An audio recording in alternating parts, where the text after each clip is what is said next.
Anytime you're ready, Ms. Jalali. Thank you, Your Honor. Good afternoon, sir. Good afternoon. Could you please state your name and spell your last name for the record? Paul Okeefe, last name O''K''E''E''F''E. And where do you live, sir? I live in West Bridgewater, Massachusetts. And how long have you lived there? 10 years. And who, if anyone, do you live there with? My wife, Erin, our 2 children. And how old are your children? 13 and 10. And both daughters, is that correct? Correct. And how long have you and your wife been together? Together, 24 years total. Married for 17 almost.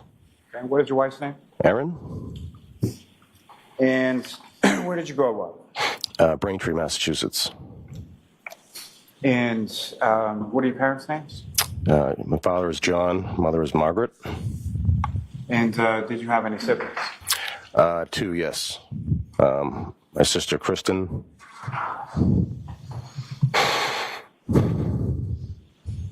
And brother John. And what was sort of the order in age as far as the siblings? My sister was the oldest. My brother was the middle. I'm the youngest, so my sister was 5 years older than me, and my brother was 3.5 years older than me. And do you work, sir? I do. What do you do for work? I'm in sales for a company, Simmons Industries, which is a manufacturer of plumbing products. How long have you been doing that? 12 years now. Does your wife work as well? She does. What does she do? She's in marketing. She works for a mechanical contractor out of Randolph. And about how long has she been doing that? She's been with her company for a year and a half now. Before that, she had a job working out of Boston for about 13 years. And your brother, John, did you call him John, or was there a nickname or anything else that you referred to him? I mean, we all called him Johnny, especially if you're a family. And what did Johnny do for work? Boston Police. How long was he a member of the Boston Police? 16 years. And within the Boston Police, where specifically did he sort of work? He started in Hyde Park, Mattapan area, which I believe is E18, and transferred over to Dorchester, which is C11, and then downtown Boston in the SOAR unit, which is the Sex Offender Registry unit.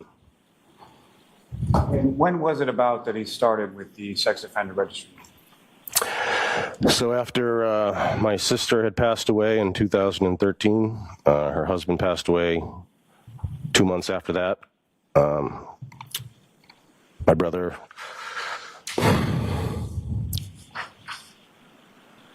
he took on responsibility of raising our niece and nephew.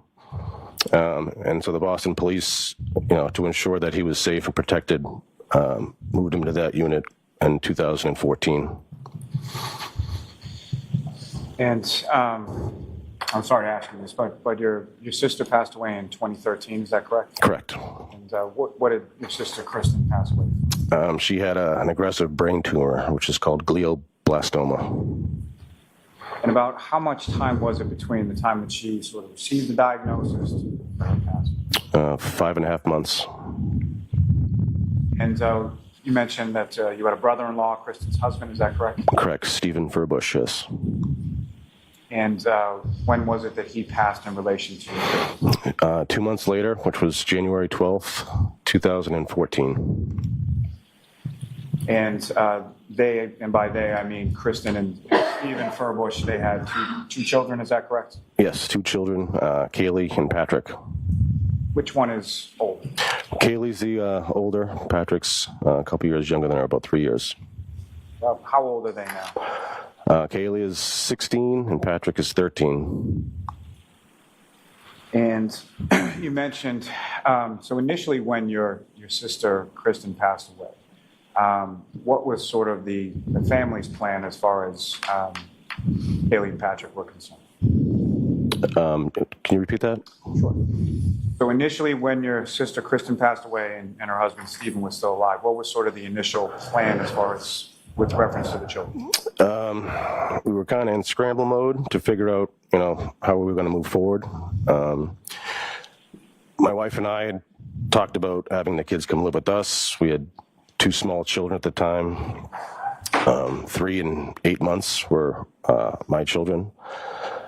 We didn't have a large enough house to take on 2 other children, so my brother stepped in, moved into the house in Canton, and raised them for 8 years. And so around this time of 2013, your sister Kristen and her husband Stephen's children, about how old were they at this time that Johnny sort of took over? Kaylee was 6, Patrick was 3. Now,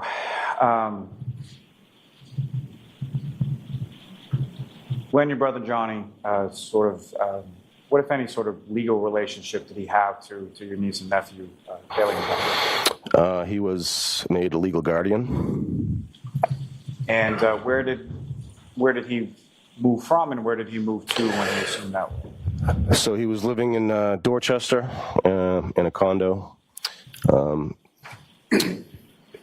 He was living by himself, so he pretty much moved into my sister and brother-in-law's house in Canton. Lived there for, I want to say, 4 years until sold the house and bought a different house, which is also located in Canton. Now, the initial house that your sister Kristen and her husband Stephen lived in with Kaylee and Patrick, about how long had they been living there before your brother Johnny moved in?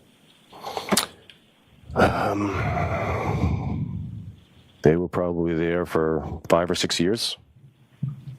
Prior to that, where had your sister Kristen and either of the children lived prior to moving into that house? Yeah, so Kristen and Steve actually moved in with Johnny in Dorchester when Kaylee was just a baby. Lived with him for approximately a year before they bought their home in Canton.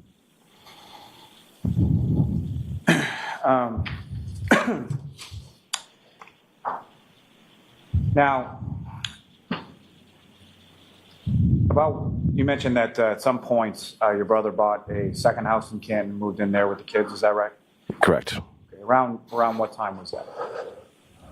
I want to say 2017 or 2018 timeframe. And they lived there up and through sort of January 28th, 29th of 2022. Is that correct? Correct.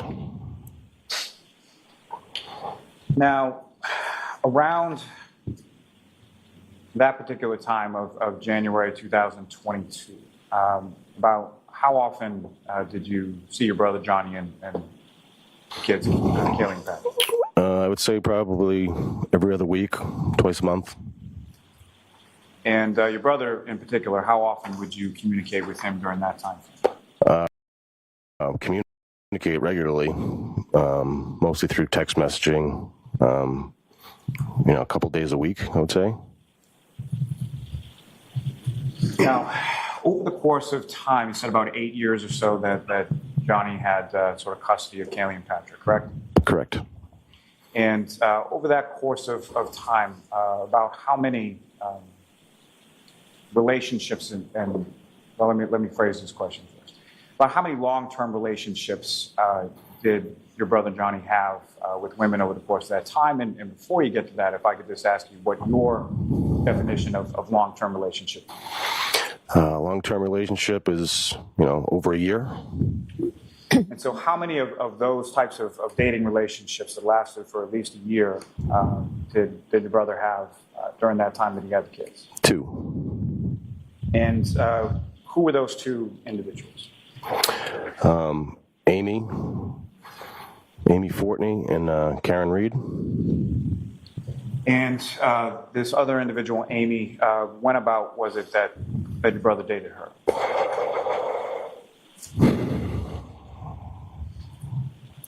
Uh, 2016, 2017 timeframe, I think. And did this The woman that he dated named Amy, did she have children of her own? Yeah, she had 2 sons.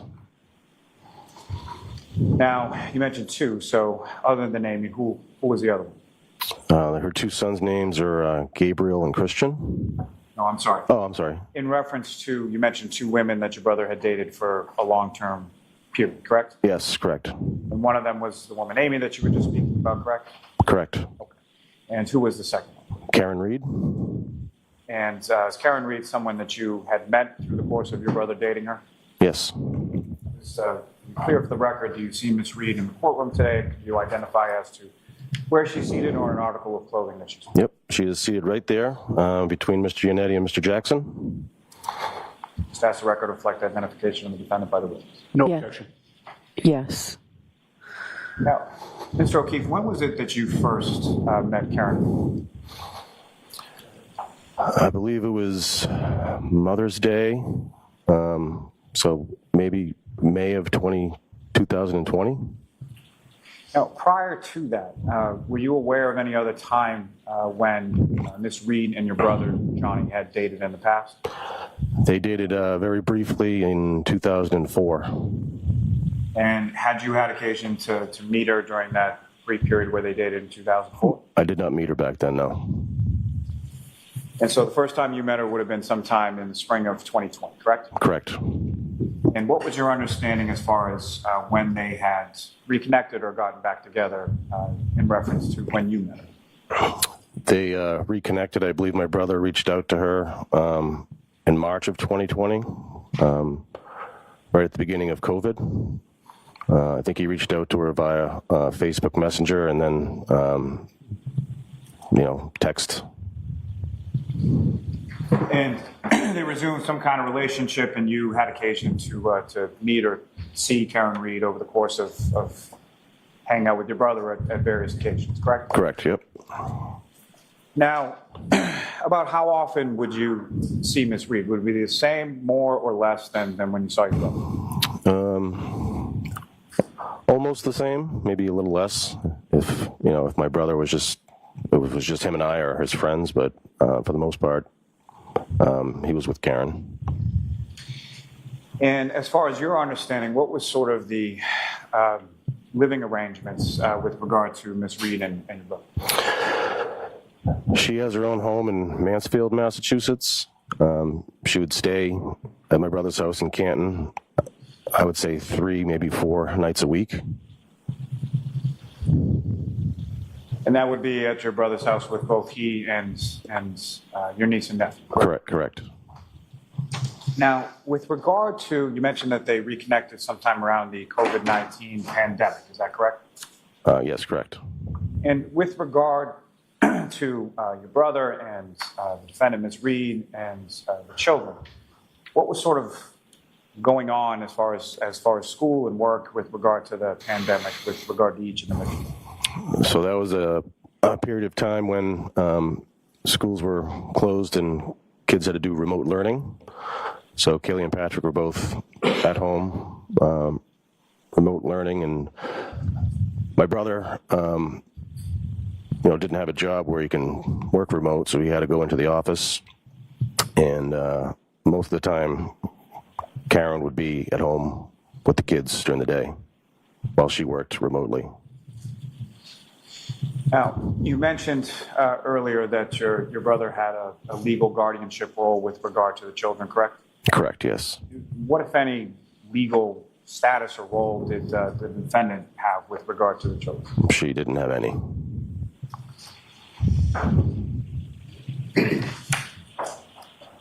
Now, with regard to your brother and the defendant's relationship, what, if any, conversations did you have with your brother in regard to status of their relationship or any issues in their relationship? He didn't say too much. If they were arguing, he might, give reference that they were arguing. Didn't really tell me what they were arguing about, but mostly kept that stuff to himself. What, if anything, did he mention to you as far as reasons for an argument or sort of points of contention? He didn't like, if she would spend a lot of money on the kids for gifts or, I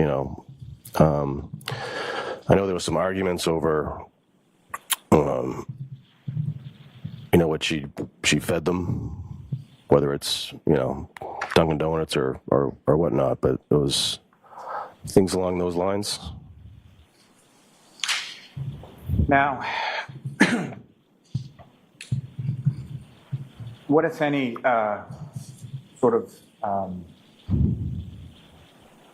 what if any occasions, as far as they're arguing or anything like that, did you observe personally yourself? What if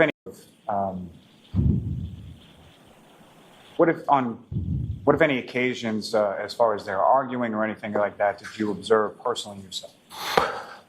Yeah, I witnessed. So they had rented a house down in Cape Cod. Say that was summer of 2021.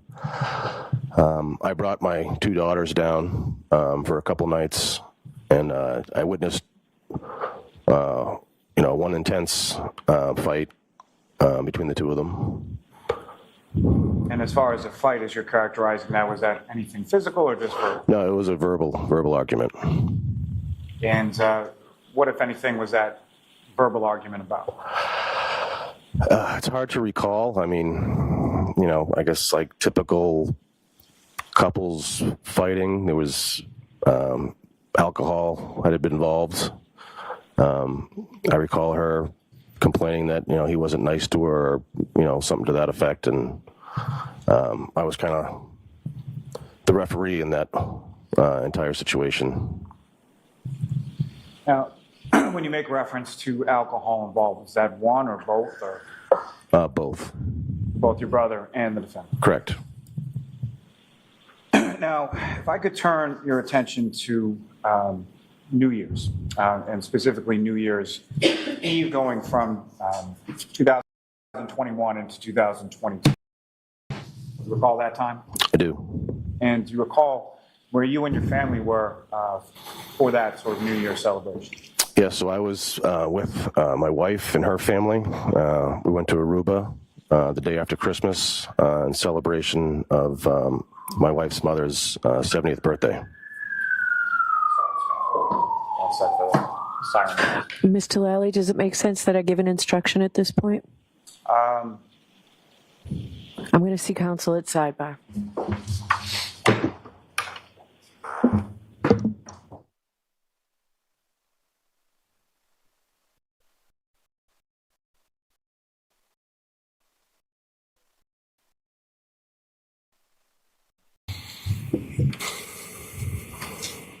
Okay.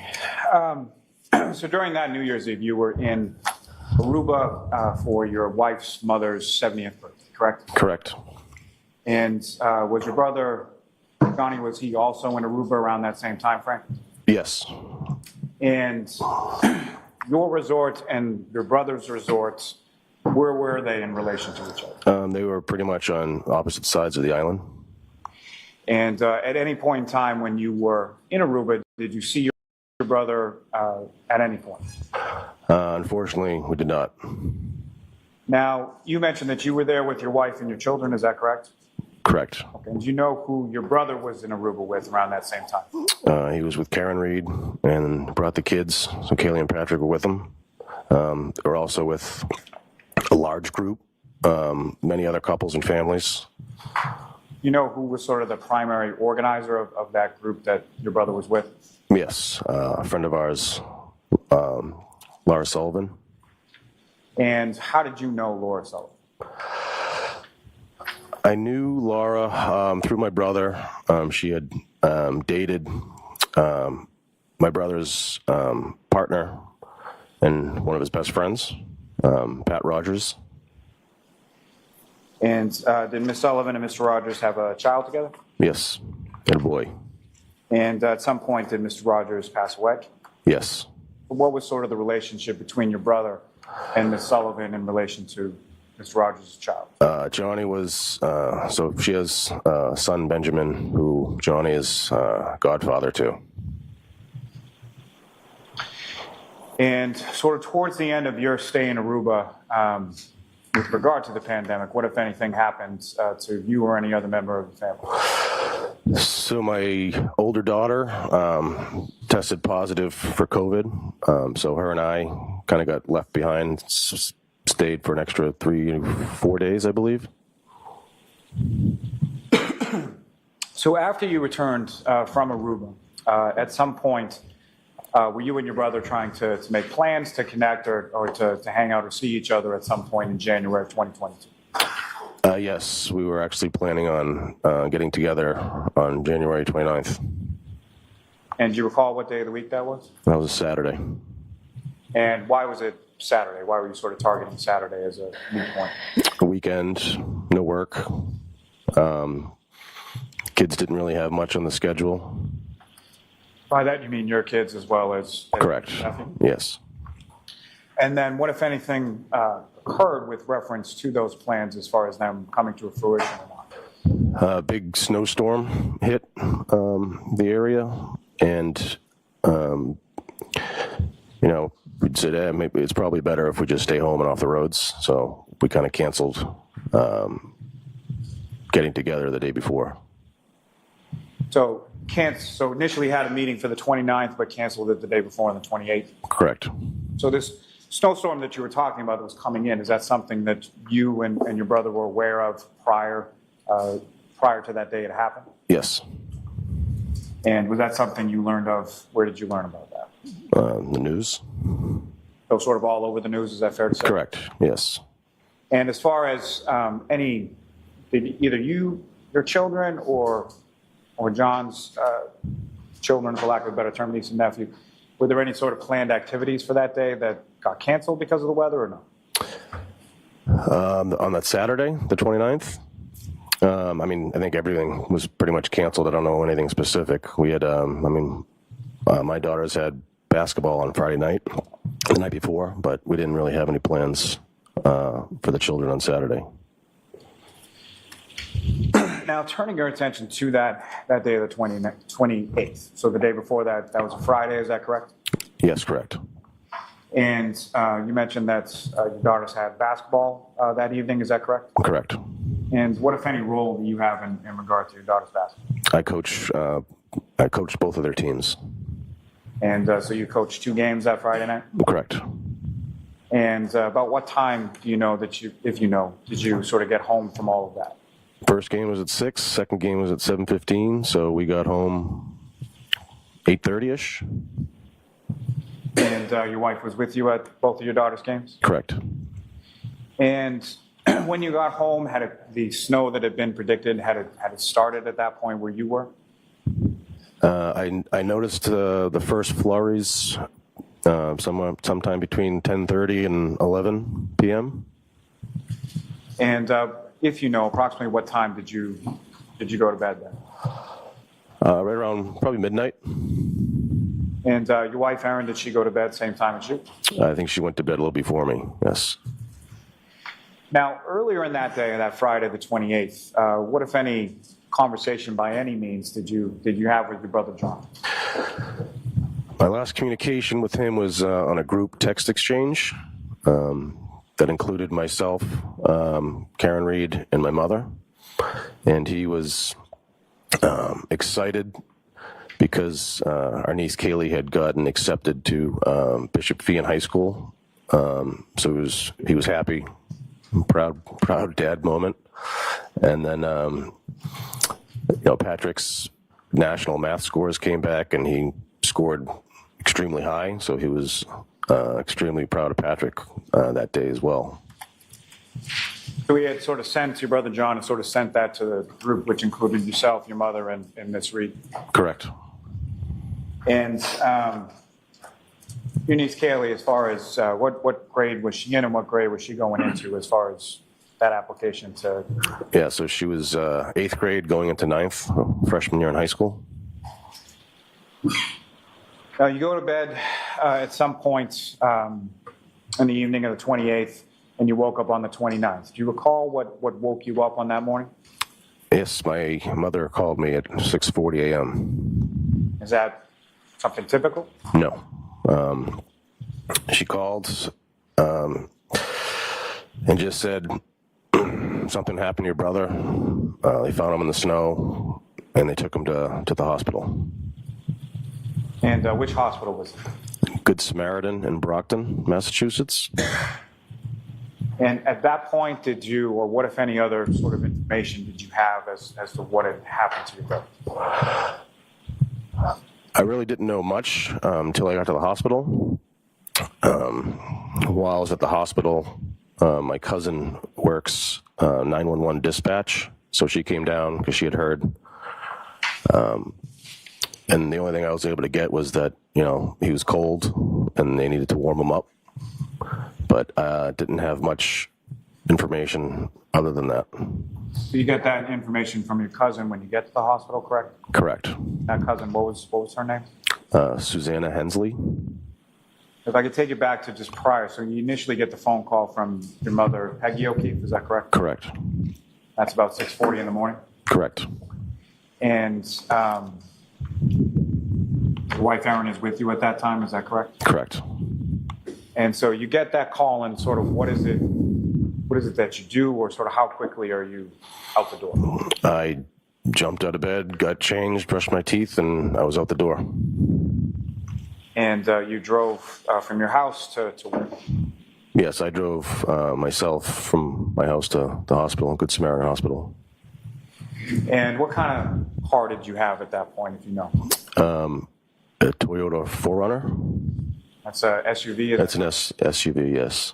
What color was that? Black. And as far as the road conditions, visibility, sort of when you're driving from West Bridgewater to Brockton, what, if anything, did you observe as far as how the roads were? The driving was very poor that morning, and just continued to get worse throughout the day. So it took me longer than usual, than it typically would, to drive that distance. Now, as far as your parents were concerned, did they come to the Good Samaritan Hospital as well? Yes, our friend Kerry Roberts picked them up in Braintree and brought them to the hospital in Brockton. And when you say your friend Kerry Roberts, how do you know Kerry Roberts? So we grew up in Braintree. She grew up in Braintree as well. 2 years older than me. Knew my brother. They went to homecoming together one year. And she also resides in Canton. So she was someone who had grown up with you, and your brother was friends with you and also friends with your brother, correct? Correct. Now, as far as your arrival at the Good Samaritan,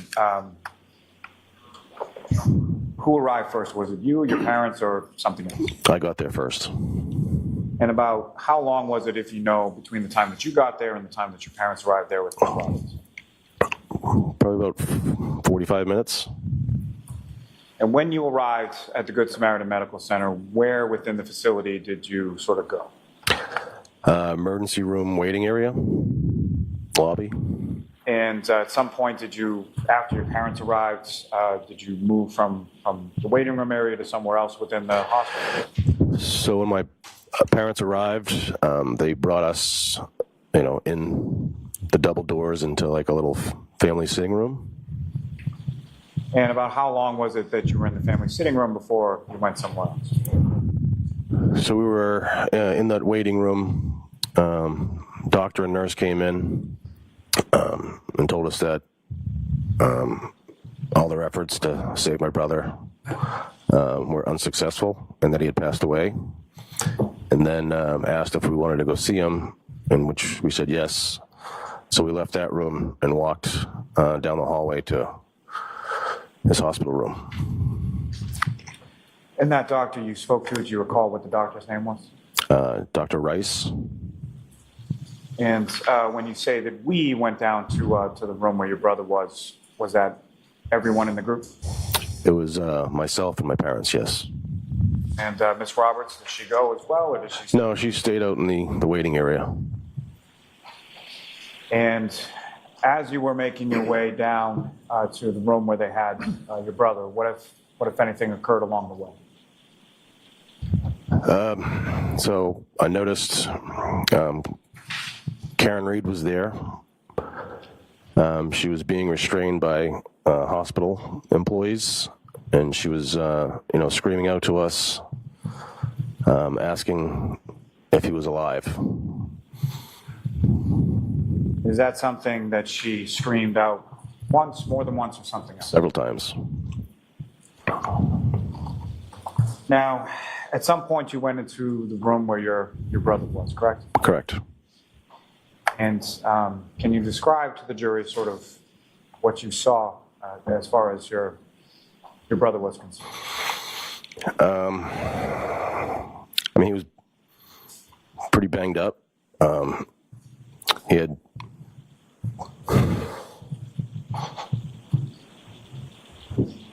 his eyes had swelled up. He had a breathing tube in, well, the mask anyway. Blood come down his nose, blood come down his mouth. But what really stood out to me was, the eyes. It was almost as if like there were ping pong balls under his eyelids. They were that swollen. Now, in addition to what you observed as far as his eyes, what, if any, other sort of injuries did you observe on any other part of your brother's body? I noticed some markings on his arm. Didn't look at his lower torso area at all because he was, covered by a sheet. So most of the injuries that, we observed was to the head area and face area. And when you say his arm, do you recall whether that was one arm, both arms, or which arm in particular? He had markings on his right arm.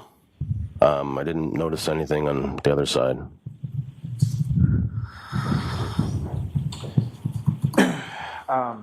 You spent some time privately as a family with your brother. At some point you left, is that correct? Yes, we were. I would estimate we were probably in the room with him for probably 20 minutes until we left. And after about that 20 minutes, you come back out to the hallway, and where are you going? We went back to the waiting area, trying to figure out, can we leave? Do we leave? So yes, we left. My mother drove with me. My father drove with Kerry Roberts. We went from the hospital at Good Samaritan in Brockton back to my brother's house in Canton. And if I could just take you back for a moment. So as you exit the room where your brother is and you come back out in the hallway, what, if anything, occurred at that point? Again, we saw Karen Reed being restrained by hospital employees, screaming the same things: "Is he alive? Is he alive? Is he alive?" You, at any point, either before or after, respond to any of that screaming that you heard from the defendant? I actually blew her a kiss. Now, as far as your relationship with the defendant, Ms. Reed, prior to January 29th, 2022, how would you characterize it? I thought we had a good relationship. I held her in very high regard. I thought she was a good influence on my niece and nephew. I appreciated all the help that she was providing to my brother with the kids. We'd go out together as, couples a couple times. She became very friendly with my wife, but I'd say overall we had a good relationship. As far as those positive feelings that you had in relation to the defendant prior to January 29th, 2022, had you expressed those to either the defendant or any member of her family? Yes. So Christmas Eve of 2021 was the first time I met her parents. My brother hosted Christmas Eve at his house. I met Mr. and Mrs. Reed. I offered to help Mrs. Reed, carry some things in from her car. And as we were walking to the car, I said, I just want to tell you, I think your daughter's great. I think very appreciative of what she's done for the kids and helping my brother. Now, turning back to that day of January 29th, you go back out to the waiting area, is that correct? Yes. And what, if anything, happened? What did you see or speak to when you got out there?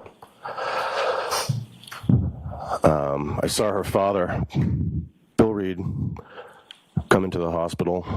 He was picking up Karen as we were pretty much exiting the hospital to head back to Canton. And did you have any conversation with him? I did not. Now, you indicated that you drove with your mother back to Meadows Ave where your brother lived, is that correct? That's correct. And Ms. Roberts drove with your father back to the same location, is that correct? That is correct.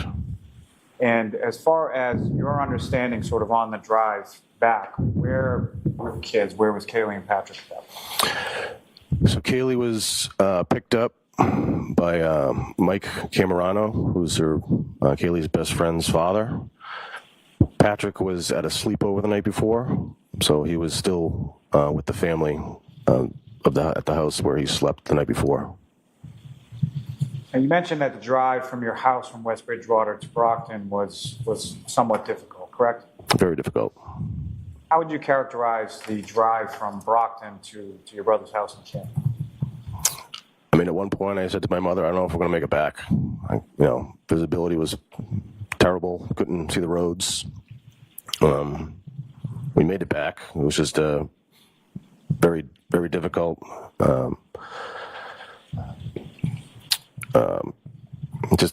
Probably the worst driving conditions I've driven in, as far as weather. And so then, at some point, you and your vehicle, Ms. Roberts, and hers, and your parents, you arrived at your brother's house in Canton, correct? That's correct. You know about what time of day that was? It was mid-morning, so maybe between 10 and 11 o'clock in the morning.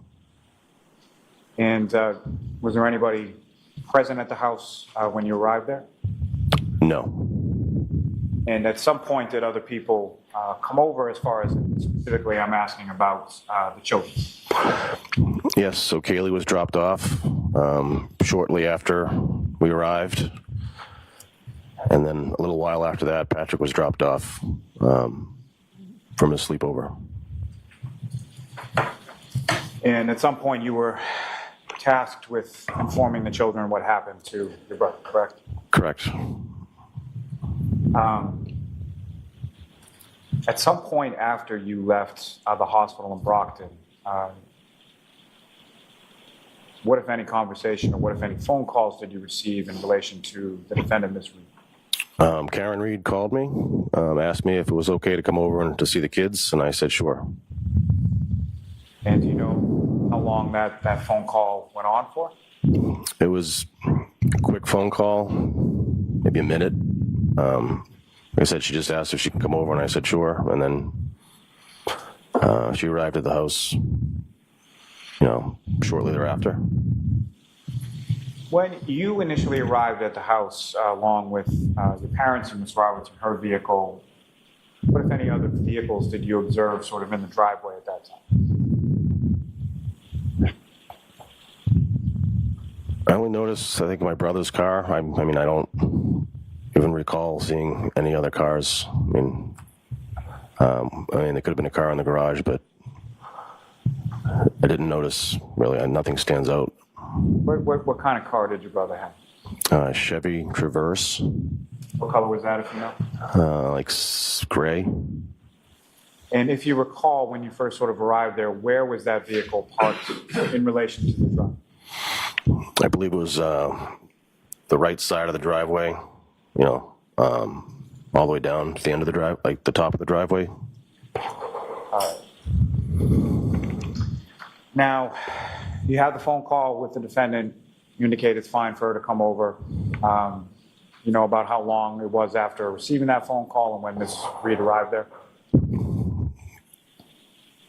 20 to 30 minutes, maybe. And when she arrived at your brother's house, who, if anyone, was she with? She was with her father. And at some point, was there anyone else from her family that came over the house that morning as well? Her brother and his wife showed up shortly after she arrived with her father, yes. And how many cars, if you know, come in between sort of the... They each took separate vehicles, so 2 cars arrived. And Miss Reed's vehicle, do you know where that vehicle was in relation to your brother's house at that time? It was either in the driveway or in the garage. I'm not positive. So fair to say it was at the house, correct? It was at the house, yes. So between the Reed family, there's 3 vehicles at your brother's house now, correct? Correct. Now, the defendant, you mentioned that you had met her father before on Christmas Eve, is that right? Correct. Had you met her brother or brother's wife prior to that day? No. And you were in the house when they arrived, is that correct? When Karen and her father arrived, I was shoveling the walkway out front. And in total, about how much time was the defendant at the house that morning when she came in? I would probably say about 30 minutes. And at that point, when the defendant arrived, was either Kaylee or Patrick or both home at that time? Yes. Kaylee had come home first, and then Patrick had come home. So I think Patrick may have come home while they were there. And you mentioned when they arrived, you were out shoveling sort of the front walk, correct? Yes. And when they arrived, did you go in the house with them, or did you continue shoveling or something else? I continued shoveling for a very short period of time, and went in the house like pretty much right after they did. And when you got in the house, what was it sort of that you were doing at that time? I mean, we had just told Kaylee what had happened, and we were waiting for Patrick to get home, so we were kind of just congregated in the kitchen. When you say we, who exactly are you talking? Sorry, myself, my mother, my father. Was Miss Roberts still there, or has she gone home? I don't recall. And so, in addition to yourself, your mother, and your father, Miss Reed, her father, any other sort of members of her family, where were they within the house at that time? So mainly the kitchen at first. When Patrick came home, we kind of took him to like the side room where the kids hang out. Talked to him in that room, and then we were in the kitchen. Then Miss Reed and her father went upstairs. And when you sat down with Patrick to tell him what had happened to your brother, who, if anyone else, was with you at that point? Karen Reed. And at some point subsequent to that, you went back to the kitchen, correct? Yes. And where was it that the defendant and her father went? Upstairs, into the bedroom. And if you know, about how long were they in the upstairs area of the house? I would say 10 to 15 minutes. And them as they came down the stairs? Yeah, so I was on the phone a few times. So I didn't watch them walk upstairs, but I saw them come downstairs, turn the corner at the bottom of the stairs. She had some of her belongings that she had taken from the bedroom. And where did she go with those belongings? They left. Like I said, they were probably there for 30 minutes. They got in their cars and drove back to Dighton, Massachusetts. And when you say got back in their cars, you mentioned 3 cars that had been there in the driveway or in the area of the house, correct? Correct. When the defendant left, how many of those cars remained? 0.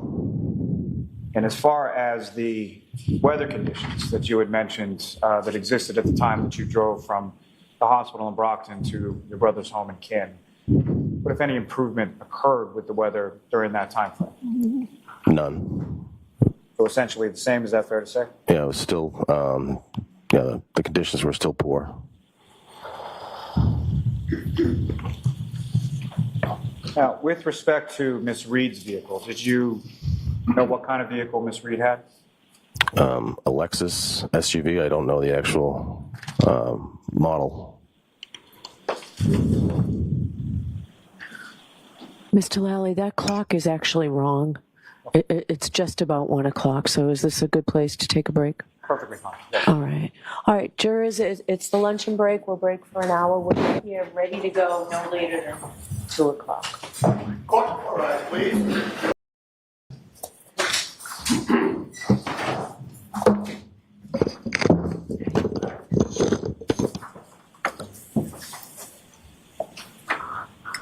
All right, whenever you're ready, Mr. Lally.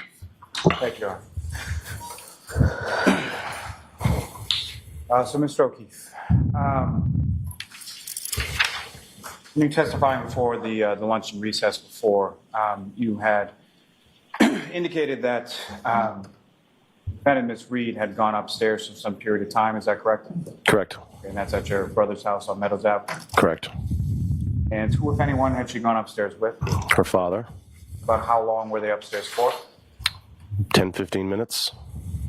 And as far as, was there anyone else in the upstairs area of the home with them at the time that they were upstairs? No, not that I'm aware of. Now, as far as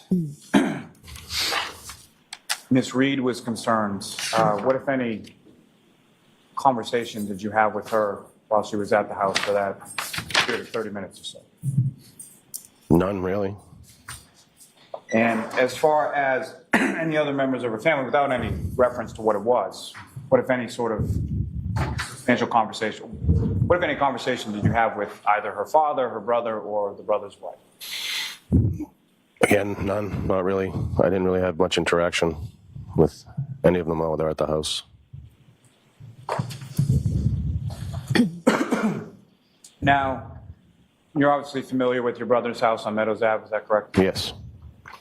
And as far as the house itself, what, if any, sort of security did your brother have installed on that house on Meadows Ave? He's got, excuse me, a ring. He had a Ring doorbell, and then a Ring camera floodlight combination above the garage doors overlooking the driveway. And when you say the doorbell, how many sort of points of, how many doors or entrances into the house were there?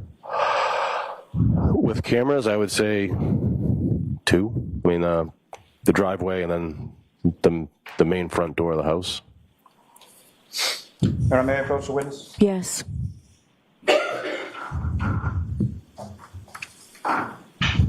Just 3 photographs, exhibits 2, 3, and 4. If you could just look at those briefly and look up when you finish.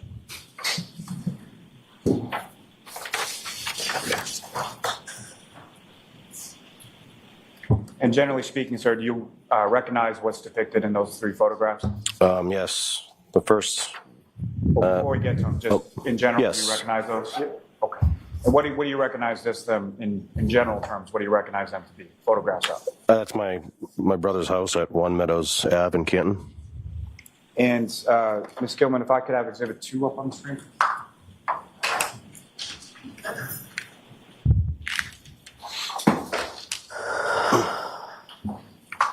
So I'm going to shift my approach again, Your Honor. Yes. What I'm going to hand you here is a laser pointer. Basically, just click this button here. Okay. And again, sir, what's up on the screen is exhibit number 2. What are we looking at here?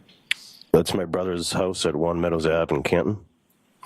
And as far as the Ring doorbell camera that you were referring to, is that something that's visible in this photograph? Not in that photograph, no. And so typically when you would come over to your brother's house, what would be sort of the general points or door that you would use to go inside the house? So either the garage door or there's a side door right behind that bush. So behind that bush, is there any sort of like walkway or anything like that over there? Yeah, so there's a walkway that leads up to a couple of steps and then to the entryway.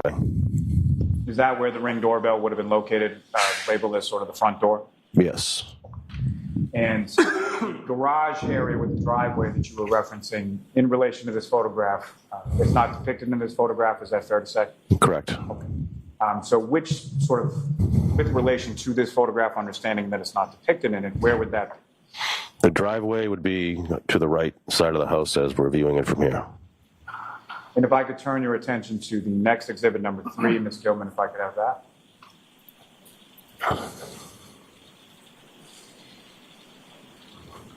And what's up on the screen, is that what you have before you as exhibit number 3? Correct. Okay. And whereabouts in relation to the house, what are we looking at here? So that would be the driveway, right side of the house, 2 garage doors, the upstairs window, and the Ring camera / floodlight combination. Now, with respect to the garage, was there a particular way that your brother would have kept sort of the garage area? Yeah, he had on the left side, he had a 1971 Ford LTD parked over that side. And he would typically park his car on the right side. So the car that you were talking about before, that being the Chevy Traverse, is that correct? Correct. And so the floodlight combination with the camera, that you see that in this photograph, is that correct? Yes, If you could, just using the laser pointer, direct the jury's attention to that. right under the window. Thank you. And as far as these particular Ring cameras, driveway, garage one, and the front door, the sort of side entryway there, who, if anyone, as far as you knew, had access to those particular cameras? How would they be accessed? Most likely through the Ring app on your cell phone. And I believe the only ones who had access to was my brother and Karen Reed. And as far as your brother, All right, I'll strike that, see if you can lay a foundation. as far as your brother was concerned, what if anything would he do with reference to those Ring cameras and his app on his phone when people would arrive at his house? I mean, a few times he'd talk to me through the speaker. You know, if I pulled up to the house and he wasn't home, and he would speak to me on it, but I'm not sure if I follow the entire question. No, and that's exactly, so there were points where you would come to the house, correct, and he wasn't there? Yes. And he would sort of talk to you through the Ring application, is that Yeah. fair to say? Yes. Okay. Now, as far as Ms. Reed was concerned, when you say you believe she had access to it, what leads you to believe? I believe the kids had mentioned it before. Kaylee and Patrick, mostly Patrick. All right, I'm going to strike that. Now, if I could direct your attention to the next exhibit before you, exhibit number 4.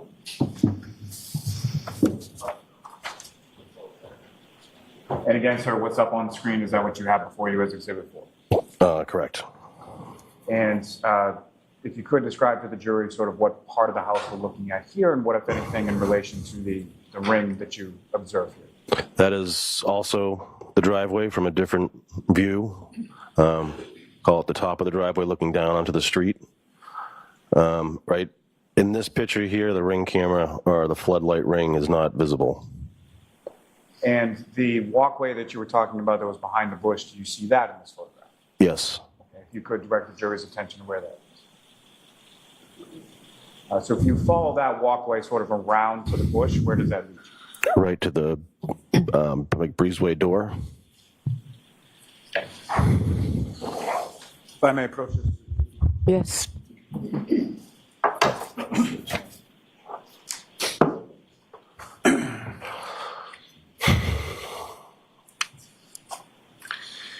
Now, Mr. O'Keefe, the Ring camera that we're talking about, have you seen those on like a disc form? Is that correct? Have I seen them on a disc form? I'm not sure if I follow that question. Sure. Have you viewed any Ring camera footage from either the front door or the driveway to your brother's house? No, I didn't have access. Okay. Now,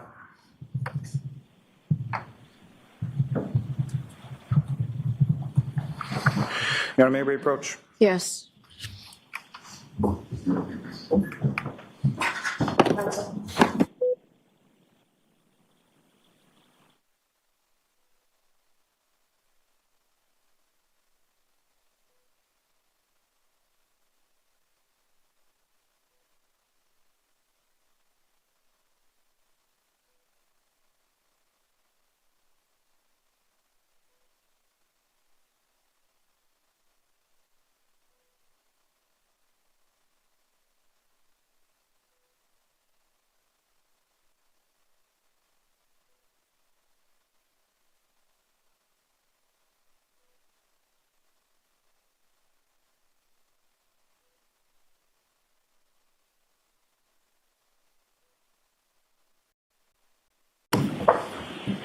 All right, so Mr. Lally, you have something to mark as an exhibit?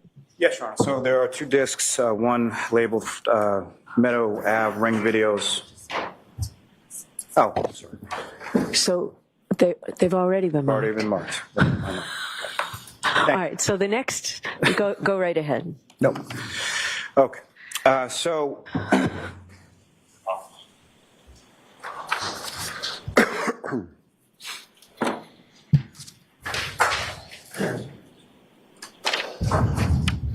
And let us know if you want the lights dimmed at all, Mr. Lally. yes, please, Your Honor. Do you want that now? Yes. Would please? Thank you.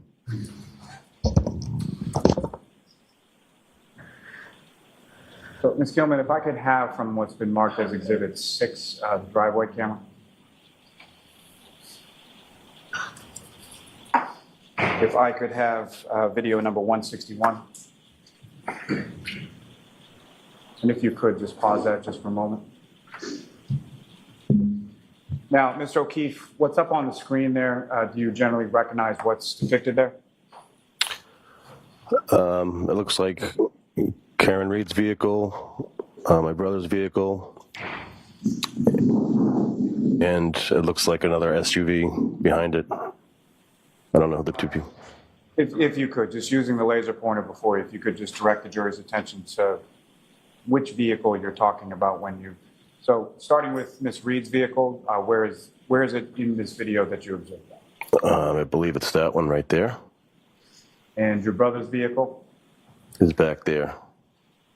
And the vehicle you're referring to is your vehicle, where is it? And if you know, when about is this video depicting in relation to what you've described as the events of January 29th? I mean, that would be in the morning, coming back from the hospital, mid-morning. And as far as the people within this video, do you recognize any of the people within? That'd be myself. I believe that behind me could be Kerry Roberts, because I believe that's Kerry Roberts' car. She drove my father back from the hospital to One Meadows. And Ms. Gilman, if you could just run the video. Oh, that's my mother.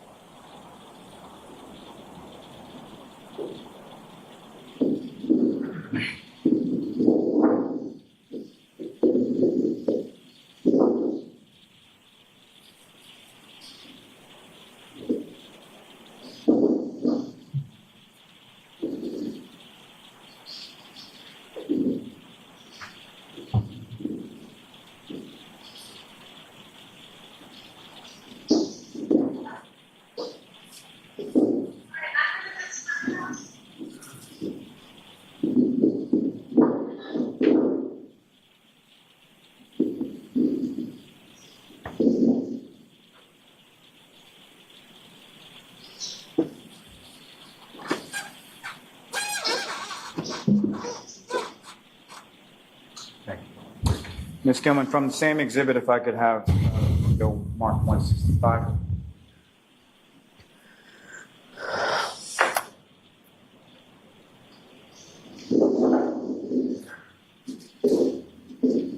Again, Ms. Gilman, if you could just pause that briefly. Now, with respect to this video, do you recognize vehicle that just pulled into the driveway here?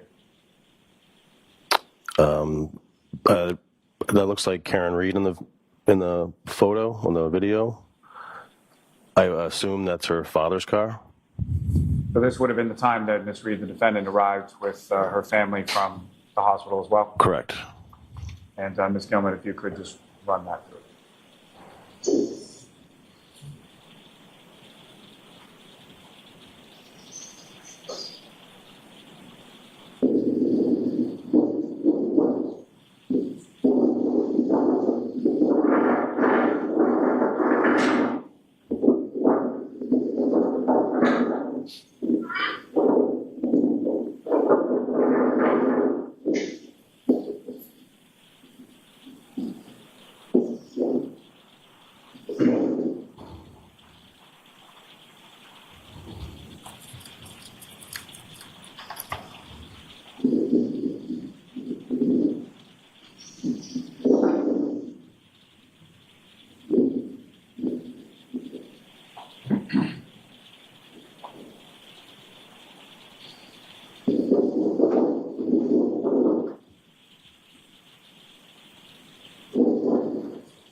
Thank you. If I could ask for the next labeled video from Exhibit 6, number 166.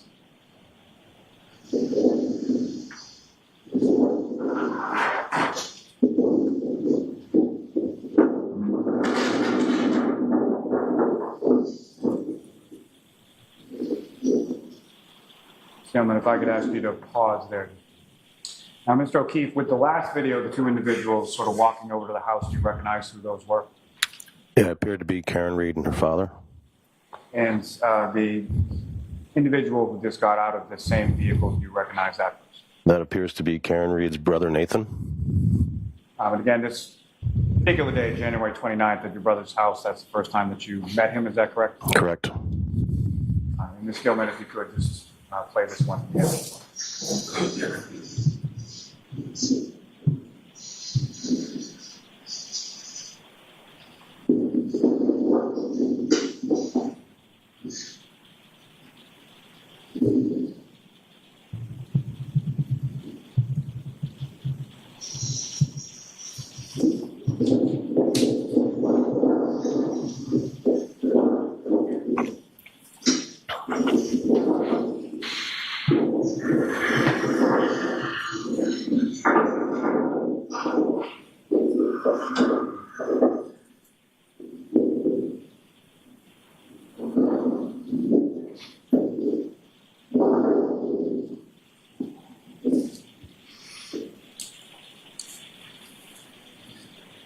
Thank you. Ms. Gilman, from the same exhibit number 6, if I could have video 169.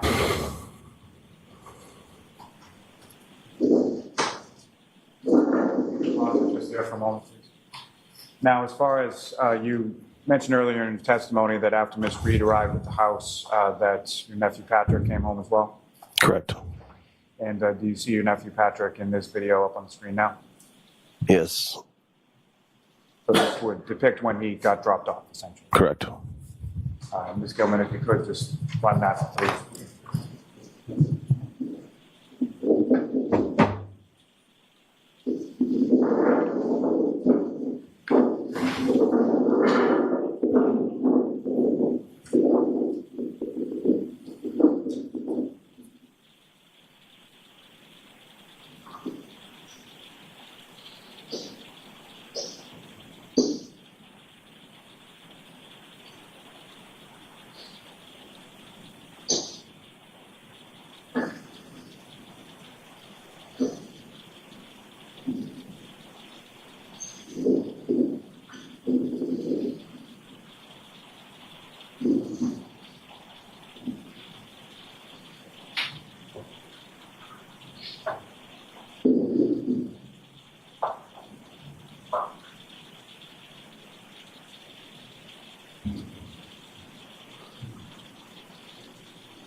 Ms. Gilman, from the same exhibit 6, if I could have number 176.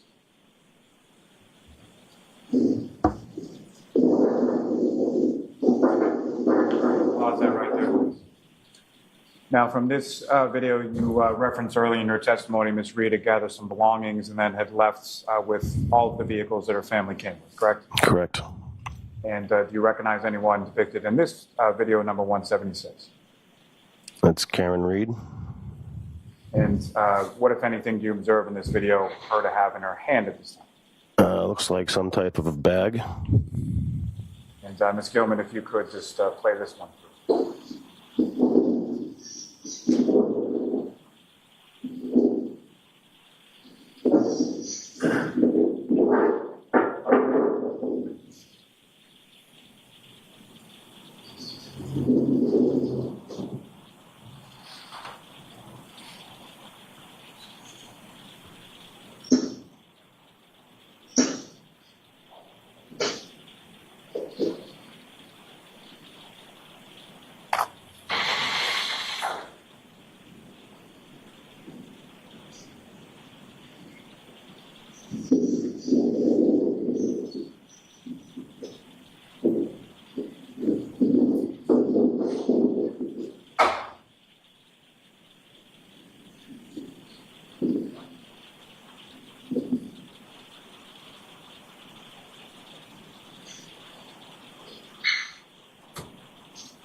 Thank you. Now, Ms. Gilman, if I could have from the same Exhibit 6, number 178.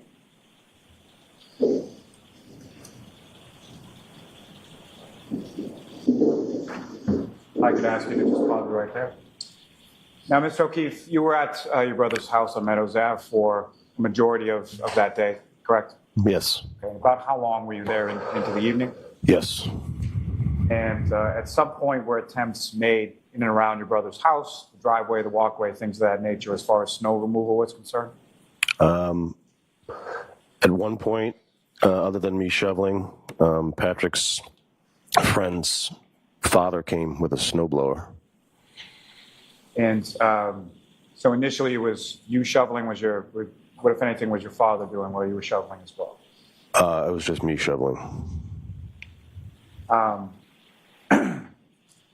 And do you recognize what's depicted up in this video as far as any individuals in this video? I believe that is me standing there with the shovel. And Ms. Gilman, if you could just play this. With this one.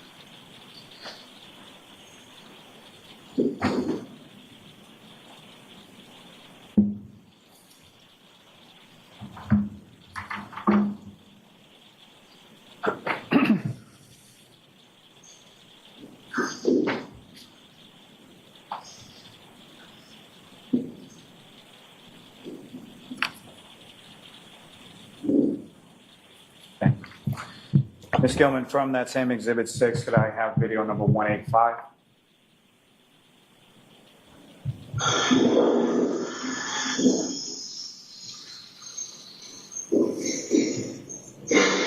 Ms. Gilman, if you could just pause it right there. Now, in reference to the snowblower coming out, or sort of the friend of the father of Patrick's friends, do you recognize anybody in this video here? I'm assuming that's the father of Patrick's friend, but I'm not sure. So fair to say this was later in the day after you were out there shoveling and after the defendant had left the house, is that correct? Yes. And with regard to that particular day of January 29th, do you recall any law enforcement, whether they be PD or state police, coming to the house while you were there that day? Not on the 29th, no. During the course of clearing the driveway out as far as snow or ice, what, if anything, did you observe as far as beyond just sort of snow and ice? Were there any sort of Any sort of other items within the driveway that you recall seeing, or? Not that I'm aware of, no. And Ms. Gilman, if you could just play this video.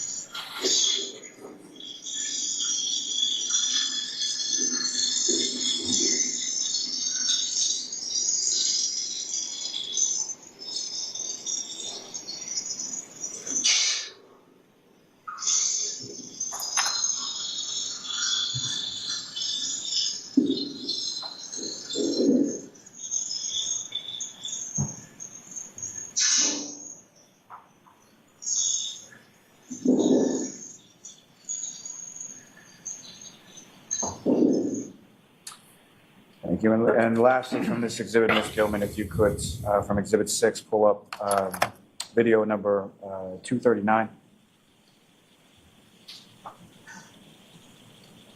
Mr. O'Keefe, what's up on the screen right now is that essentially what the driveway looked like at the end of sort of the snow blowing and the shoveling and snow removal that day?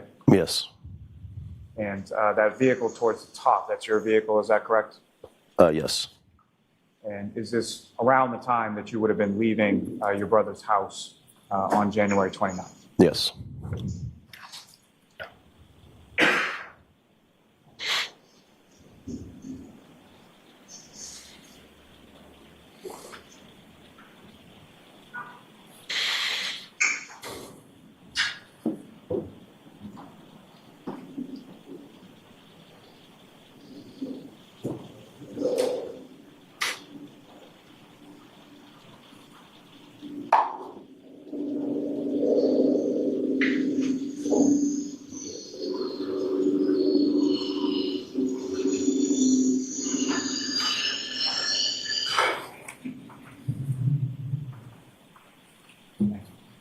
Mr. Koros, we can have the lights back up. Thank you, sir.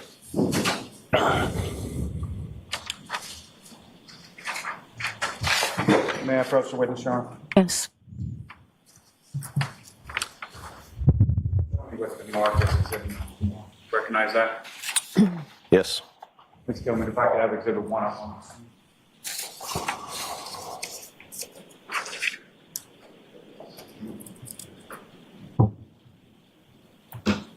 And Ms. Gilman, if you could just enlarge that a little. Thank you very much. Now, what's up on the screen, Mr. O'Keefe? Is that what you have before you as Exhibit number 1? Yes. And what are we looking at in this exhibit? That's my brother. And as far as your earlier testimony in regard to the vehicle that he kept sort of on the left side of the garage, what, if anything, do you recognize? It's depicted in the picture. It's a convertible 1971 Ford LTD. And with reference to that vehicle, how did your brother feel about that vehicle? He enjoyed it. He thought it was fun driving around, in a convertible. Nephew Patrick enjoyed, being driven to baseball games and whatnot in it, so. And your niece, Kaylee, how did she feel about it? She did not like it. Still doesn't. Thank you, sir. May I approach this to retrieve your? Yes. I have nothing further. All right. Mr. O'Keefe, sir, I have no questions for you. All right, Mr. O'Keefe, you are all set, sir. Thank you. Thank you. Dismiss, sir.